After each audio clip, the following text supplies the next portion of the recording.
हो तेरा खुशियों में हरदम, खुशियों के झूले में,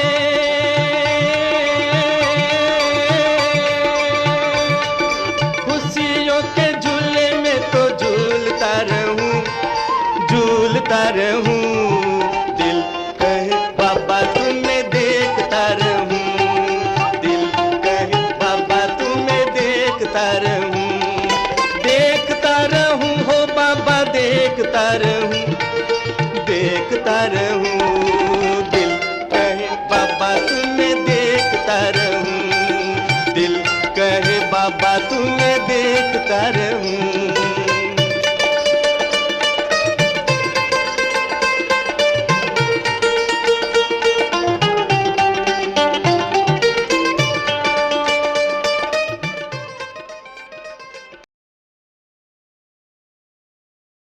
ओम शांति।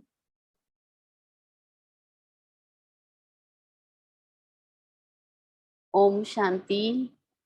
आज हम 6 अक्टूबर 2021 की वाणी सुनेंगे। बाबा ने इसमें कहा, मीठे बच्चे, इस पुरानी दुनिया से बेहद के वैरागी बनो, क्योंकि बाप तुम्हारे लिए नया स्वर्ग रूपी घर बना रहे हैं। नया घर बन रहा है, वो भी स्वर्ग रूपी। इसलिए इस पुरानी दुनिया से बेहद का वैराग्य हो। प्रश्न है, इस अविनाशी रुद्र यज्ञ में किन किन बातों के कारण ही विघ्न पड़ते हैं? उत्तर है, ये शिव बाबा का रचा हुआ अविनाशी रुद्र यज्ञ है। इसमें तुम मनुष्य से देवता बनने के लिए पवित्र बनते हो, भक्ति आदि छोड़ते हो, इस कारण से विघ्न पड़ता है। लोग कहते हैं शांति हो, विनाश न हो, और बाबा ने ये रुद्र ज्ञान यज्ञ रचा ही है पुरानी दुनिया के विनाश के लिए। इसके बाद ही शांति की दुनिया आएगी। विघ्न पड़ने का कारण है बाबा ने जो रस्म रिवाज शुरू करवाया, वो पुरानी दुनिया के रस्म रिवाज से भिन्न है। ओम शांति। ओम शांति का अर्थ बाबा ने बच्चों को समझाया है। अहम आत्मा का स्वधर्म है शांति। शांति धाम में जाने के लिए कोई पुरुषार्थ नहीं करना पड़ता है। आत्मा स्वयं शांत स्वरूप शांति धाम में रहने वाली है। यहाँ थोड़े समय के लिए शांत रह सकते हैं। आत्मा कहती है, मेरी कर्मेंद्रियों का बाजा थक गया है, मैं अपने स्वधर्म में टिक जाता हूँ, शरीर से अलग हो जाता हूँ, परंतु कर्म तो करना ही है ना। थोड़े समय के लिए आत्माभिमानी बन जाते हैं, देह से न्यारा हो जाते हैं, लेकिन फिर भी कर्म तो करना ही पड़ेगा ना। शांति में कहाँ तक बैठे रहेंगे। आत्मा कहती है, मैं शांति देश की रहवासी हूँ, सिर्फ यहाँ शरीर में आने से मैं टॉकी बना हूँ। अहम आत्मा मम शरीर है। आत्मा ही पतित और पावन बनती है। आत्मा पतित बनती है तो शरीर भी पतित बनता है, क्योंकि सतयुग में 5 तत्व भी सतो प्रधान होते हैं। यहाँ 5 तत्व तमो प्रधान है। सोने में खाद पड़ने से सोना पतित बन जाता है, फिर उसको साफ करने के लिए आग में डाला जाता है। उनको योग अग्नि नहीं कहा जाता। योग अग्नि तो यह है, जब हम बाबा से योग लगाते हैं तो इससे हमारे पाप वश्म होते हैं। आत्मा को पतित से पावन बनाने वाला परमात्मा है। नाम ही एक का है। बुलाते हैं, हे पतित पावन आओ। ड्रामा प्लान अनुसार सबको पतित तमो प्रधान बनना ही है। यह झाड़ है ना, उस झाड़ का बीज नीचे रहता है, परंतु इस मनुष्य सृष्टि रूपी झाड़ कल्प वृक्ष का जो बीज है वो तो ऊपर में है। बाप को जब बुलाते हैं तो बुद्धि ऊपर चली जाती है। जिससे तुम वर्षा ले रहे हो वह अब नीचे आया हुआ है। झोली भरने वाला, वर्षा देने वाला शिव बाबा अभी नीचे आया हुआ है। कहते हैं मुझे आना पड़ता है। मेरा जो यह मनुष्य सृष्टि का झाड़ है ये अनेक वैरायटी धर्मों का है। कितने वैरायटी धर्म है इसमें। अब वह तमो प्रधान पतित जड़ जड़ी भूत अवस्था को पाया हुआ है। ये सृष्टि रूपी झाड़ तमो प्रधान हो गया है, जड़ जड़ी भूत और पतित हो गया है। बाबा बैठ बच्चों को समझाते हैं। सतयुग में पहले पहले होते हैं देवी और देवताएं। अब कलयुग में है असुर। बाकी असुर और देवताओं की लड़ाई नहीं लगी। तुम इन आसुरी 5 विकारों पर योग बल से जीत पाते हो। बाकी कोई हिंसक लड़ाई की बात ही नहीं है। तुम कोई भी प्रकार की हिंसा नहीं करते हो। तुम किसी को हाथ भी नहीं लगाएंगे। तुम डबल अहिंसक हो। काम कटारी चलाना ये तो सबसे बड़ा पाप है। बाबा कहते हैं यह काम कटारी आदि मध्य अंत दुख देती है। विकार में नहीं जाना है। देवताओं के आगे महिमा गाते हैं ना। आप सर्वगुण संपन्न संपूर्ण निर्विकारी आत्मा इन ऑर्गन्स के द्वारा जानती है। कहते हैं कि हम पतित बन गए हैं तो जरूर कभी पावन भी थे। जो कहते हैं हम पतित बने हैं, है ना, कभी पावन थे इसलिए कहते हैं कि हम पतित बने हैं। बुलाते भी हैं हे पतित पावन आओ। जब पावन है तब कोई बुलाते नहीं है। पावन है, स्वर्ग में है, सुख में है, तो उस वक्त कोई बुलाते नहीं है। उनको स्वर्ग कहा जाता है। यहाँ तो साधु संत आदि भी कितनी धून लगाते रहते हैं। पतित पावन सीताराम जहां भी जाओ गाते रहते हैं। बाबा समझाते हैं कि सारी दुनिया पतित है। रावण राज्य है ना, रावण को जलाते हैं, परंतु उनका राज्य कब से हुआ यह किसी को भी पता नहीं है। ढेर की ढेर भक्ति मार्ग की सामग्री है। कोई क्या करते हैं, कोई क्या करते हैं। सन्यासी भी कितने योग सिखाते हैं। वास्तव में योग किसको कहा जाता है यह कोई को भी पता नहीं है। तो ये भी किसी का दोष नहीं है, ये ड्रामा बना बनाया है। जब तक मैं ना आऊं इन्हों को अपना पाठ बजाना ही है। साधु सन्यासी जो भी धर्म पिताएं हैं, शिव बाबा तो संगम पर आते हैं, तब तक उनको अपना पाठ बजाना ही है। ज्ञान और भक्ति। ज्ञान है दिन सतयुग त्रेता, भक्ति है रात द्वापर कलयुग, फिर है वैराग्य। पुरानी दुनिया से वैराग्य, यह है बेहद का वैराग्य। उन्हों का है हद का वैराग्य। तुम जानते हो यह पुरानी दुनिया अब खत्म होने वाली है। नया घर बनाते हैं तो पुराने से वैराग्य हो जाता है। देखो बेहद का बाप कैसा है, तुमको स्वर्ग रूपी घर बनाकर देते हैं। स्वर्ग है नई दुनिया, नरक है पुरानी दुनिया। नई सो पुरानी सो फिर नई बनती है। नई दुनिया की आयु कितनी है ये किसी को भी पता नहीं है। अभी पुरानी दुनिया में रह हम नई बनाते हैं। पुराने कब्रिस्तान पर हम परिस्थान बनाएंगे। यही जमुना का कंठा होगा और इस पर महल बनेंगे। यही दिल्ली जमुना नदी पर होगी। बाकी ये जो दिखाते हैं ना पांडवों के किले थे, ये सब ड्रामा प्लान अनुसार जरूर फिर भी बनेंगे। जैसे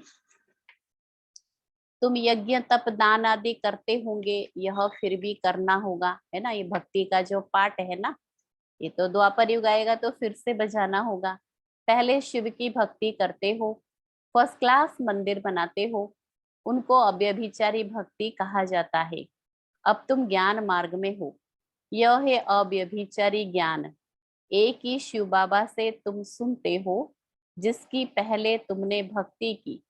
उस समय और कोई धर्म होते ही नहीं है। उस समय तुम बहुत सुखी रहते हो। देवता धर्म बहुत सुख देने वाला है। नाम लेने से ही मुख मीठा हो जाता है। तुम एक बाप से ही ज्ञान सुनते हो। बाबा कहते हैं और कोई से तुम मत सुनो। यह है तुम्हारा अव्यभिचारी ज्ञान। बेहद बाप के तुम बने हो। बाप से ही वर्षा मिलेगा। नंबरवार पुरुषार्थ अनुसार बाप थोड़े समय के लिए साकार में आया हुआ है। कहते हैं मुझे तुम बच्चों को ही ज्ञान देना है। मेरा यह स्थायी शरीर नहीं है, मैं इसमें प्रवेश करता हूँ। शिव जयंती से फिर झट गीता जयंती हो जाती है। उनसे ज्ञान शुरू कर देते हैं। ये रूहानी विद्या सुप्रीम रू दे रहे हैं। पानी की बात नहीं है। पानी को थोड़े ही ज्ञान कहेंगे। पतित से पावन ज्ञान से ही बनेंगे। पानी से थोड़े ही पावन बनेंगे। नदियां तो सारी दुनिया में है ही। यह तो ज्ञान सागर बाप आते हैं। इसमें प्रवेश करके नॉलेज सुनाते हैं। यहाँ गौमुख पर जाते हैं। वास्तव में गौमुख तो तुम चैतन्य में हो ना, है ना। बाबा ने हम बच्चों के सिर पर ज्ञान का कलश रखा है, तो हम बाबा का ज्ञान सुनाते हैं। तो हमारे मुख से जैसे कि ज्ञान की गंगा निकलती है, इसलिए बाबा कहते तुम सब चैतन्य गौमुख हो। पहले ब्रह्मा बाबा के मुख से निकला शिव बाबा का ज्ञान, फिर हम बच्चे भी सुनाते हैं। तो तुम्हारे मुख से ज्ञान अमृत निकलता है। गऊ से तो दूध मिलता है, पानी की तो बात ही नहीं है। तो ये सब बातें बाबा बैठ समझाते हैं। जो सबका सदगति दाता है, अब सभी दुर्गति में पड़े हैं। आगे तुम नहीं जानते थे कि रावण को क्यों जलाते हैं। तो बाबा कहते हैं अब तुम जानते हो बेहद का दशहरा होने वाला है। सारे सृष्टि से ही रावण का खात्मा होने वाला है। ये सारी दुनिया टापू है ना, चारों तरफ सागर है, बीच में हमारी ये धरती है। रावण का राज्य सारे सृष्टि पर है। जो शास्त्रों में है ना, बंदर सेना थी, बंदरों ने पुल बनाई, यह सब है दंत कथाएं। भक्ति आदि चलती है। पहले तो भक्ति होती है अव्यभिचारी, फिर होती है व्यभिचारी। दशहरा, राखी बंधन, ये सब त्योहार अभिमाना संगम के हैं। शिव जयंती के बाद होती है कृष्ण जयंती। अभी कृष्णपुरी स्थापन हो रही है। आज है कंसपुरी, कल होगी कृष्णपुरी। कंस आसुरी संप्रदाय को कहा जाता है। पांडव और कौरवों की लड़ाई है नहीं। कृष्ण का जन्म है सतयुग में, वो है फर्स्ट प्रिंस। स्कूल में पढ़ने जाता है। जब बड़ा होता है तो राजगद्दी पर बैठता है। महिमा तो सारी शिव बाबा की है, जो पतितों को पावन बनाने वाला है। बाकी ये रास लीला आदि ये तो आपस में खुशी मनाते होंगे। बाकी कृष्ण किसी को ज्ञान सुनाए, ये कैसे हो सकता है। बाबा कहते हैं किसी को मना नहीं करनी है कि भक्ति नहीं करो, वो आपे ही छूट जाती है। भक्ति छोड़ते हैं, विकार छोड़ते हैं, इसी पर ही तो हंगामा होता है। बाबा ने कहा है मैं रुद्र यज्ञ रचता हूँ। इसमें आसुरी संप्रदाय के विघ्न पड़ते हैं। यह है शिव बाबा का बेहद का यज्ञ, जिससे मनुष्य से हम देवता बनते हैं। गाया हुआ है ज्ञान यज्ञ से विनाश ज्वाला प्रकट हुई। जब पुरानी दुनिया का विनाश हो, तब तुम नई दुनिया में राज्य करेंगे। लोग कहते हैं, हम तो कहते शांति हो, और ये बिके कहते हैं विनाश हो। ज्ञान न समझने के कारण ऐसा बोलते हैं। बाबा समझाते हैं ये सारी पुरानी दुनिया इस ज्ञान यज्ञ में स्वाहा हो जाएगी। पुरानी दुनिया को आग लगने वाली है। नेचुरल कैलेमिटीज आएगी। सरसों के माफिक सब पीस कर खत्म हो जाएंगे। बाकी कुछ आत्माएं बच जाएंगी। आत्मा तो अविनाशी है। अब बेहद की होलिका होनी है, मतलब सब आत्माएं एकदम से दुनिया से बैनिस हो जावे ऐसा तो हो नहीं सकता ना। थोड़ी सी आत्माएं रहेगी, उनके द्वारा देवी देवताएं योग बल से जन्म लेंगे। बाबा कहते हैं बेहद की होलिका होगी, जिसमें सबका शरीर खत्म हो जाएंगे। बाकी आत्मा पवित्र बनकर अपने घर चली जाएगी। आग में चीज शुद्ध होती है ना, हवन करते हैं शुद्धता के लिए। वह सब है जिस्मानी बातें। अब सारी दुनिया स्वाहा होने वाली है। विनाश के पहले स्थापना जरूर होनी चाहिए। किसको समझाओ, पहले स्थापना फिर विनाश। ब्रह्मा द्वारा स्थापना, प्रजापिता मशहूर है, आदिदेव आदि देवी, जगदम्बा के लाखों मंदिर है, कितने मेले लगते हैं। तुम हो जगदम्बा के बच्चे, ज्ञान ज्ञानेश्वरी, फिर बनेंगी राज राजेश्वरी। तुम बहुत धनवान बनते हो, फिर भक्ति मार्ग में लक्ष्मी से दीपमाला पर विनाशी धन मांगते हैं। यहाँ तुमको सब कुछ मिल जाता है, आयुष्मान भव, पुत्रवान भव। वहां 150 वर्ष आयु रहती है। यहाँ तुम जितना योग लगाएंगे उतनी तुम्हारी आयु बढ़ती जाएगी। तुम ईश्वर से योग लगाकर योगेश्वर बनते हो। बाबा कहते हैं मैं धोबी हूँ, सब मूत पलित आत्माओं को साफ करता हूँ, फिर शरीर भी शुद्ध मिलेगा। मैं सेकंड में दुनिया के कपड़े साफ कर देता हूँ।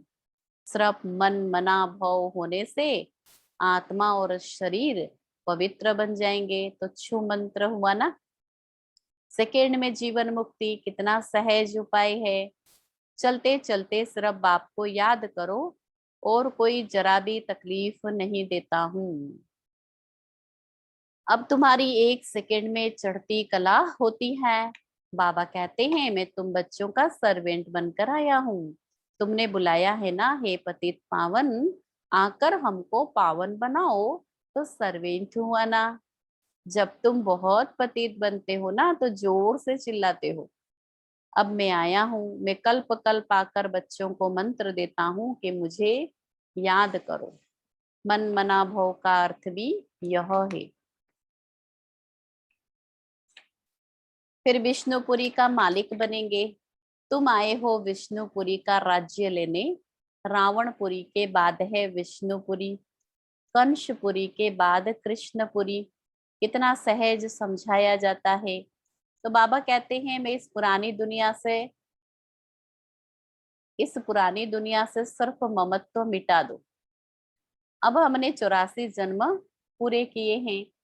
अब ये पुराना चोला छोड़कर हम जाएंगे नई दुनिया में। याद से ही तुम्हारे पाप कट जाएंगे, इतनी हिम्मत करनी चाहिए। अच्छा, मीठे मीठे सिक्की लधे बच्चों प्रति माता पिता बाप दादा का याद प्यार और गुड मॉर्निंग। रूहानी बाप की रूहानी बच्चों को नमस्ते। हम रूहानी बच्चों की रूहानी बाप दादा को याद प्यार गुड मॉर्निंग और नमस्ते। धारणा के लिए मुख्य सार है। पहला पॉइंट, मुख से सदैव ज्ञान अमृत निकलता रहे। ज्ञान से ही सबकी सदगति करनी है। एक बाप से ही ज्ञान सुनना है, दूसरों से नहीं। दूसरा है चढ़ती कला में जाने के लिए चलते फिरते बाप को याद करने का अभ्यास करना है। इस पुरानी दुनिया पुराने चोले से ममत्व मिटा देना है। वरदान है, एक ही रास्ता और एक से रिश्ता रखने वाले संपूर्ण फरिश्ता भव।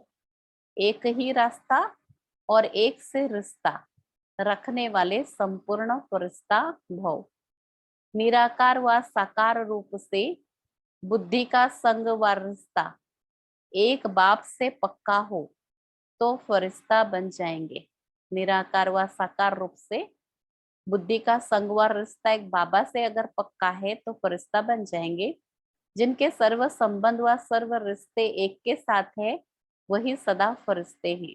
जैसे गवर्नमेंट रास्ते में बोर्ड लगा देती है कि यह रास्ता ब्लॉक है, ऐसे सब रास्ते ब्लॉक कर दो तो बुद्धि का भटकना छूट जाएगा। एक ही रास्ता खुला हो कि एक बाबा से सारा रिश्ता और बुद्धि का संग। बाप दादा का यही फरमान है कि पहले सब रास्ते बंद करो, इससे सहज फरिश्ता बन जाएंगे। स्लोगन है, सदा सेवा के उमंग उत्साह में रहना, यही माया से सेफ्टी का साधन है। सेवा का उमंग उत्साह माया से बचा लेगा। मातेश्वरी जी के अनमोल महावाक्य, निरंतर ईश्वरीय याद की बैठक। मम्मा कह रही हैं निरंतर ईश्वरीय याद की बैठक। अब जब परमात्मा की याद में बैठते हो तो बैठने का मतलब क्या है? हमें सिर्फ परमात्मा की याद में बैठना नहीं है, परंतु अपनी ईश्वरीय याद तो नित्य चलते फिरते हर समय करनी है। और याद भी उस वस्तु की रहती है जिसका परिचय हो। उसका नाम रूप क्या है? अगर हम कहें ईश्वर नाम रूप से न्यारा है, तो किस रूप को याद करें?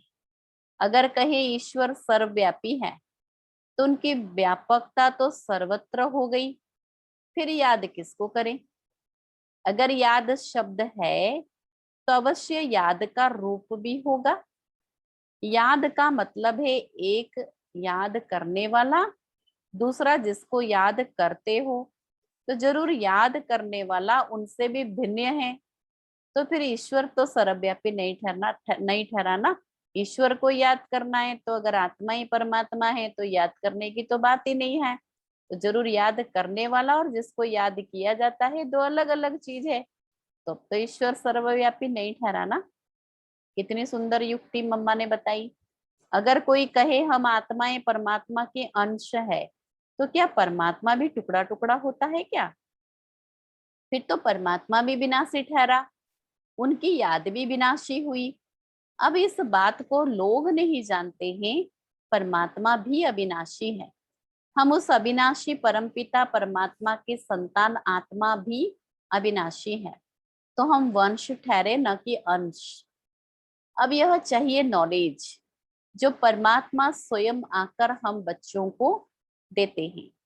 परमात्मा के हम बच्चों के प्रति महावाक्य है, बच्चे मैं जो हूं जैसा हूं, उस रूप को याद करने से तुम मुझे अवश्य प्राप्त करोगे। अगर मैं दुख सुख से न्यारा पिता सर्वव्यापी होता, तो फिर खेल में सुख दुख नहीं होता है ना। बाबा कहते हैं अगर मैं दुख सुख से न्यारा पिता सर्वव्यापी होता, तो फिर खेल में सुख दुख नहीं होता। तो मैं सर्वव्यापी नहीं हूँ, है ना। शिव बाबा दुख सुख से न्यारा है और वो सर्वव्यापी होता, तो खेल में भी दुख और सुख नहीं होता, क्योंकि बाबा तो दुख और सुख से न्यारा है। तो मैं सर्वव्यापी नहीं हूँ, मैं भी आत्मा सदृश्य आत्मा हूँ, लेकिन सर्व आत्माओं से मेरे गुण परम है। इसीलिए मुझे परम आत्मा अर्थात परमात्मा कहते हैं। अच्छा, ओम शांति।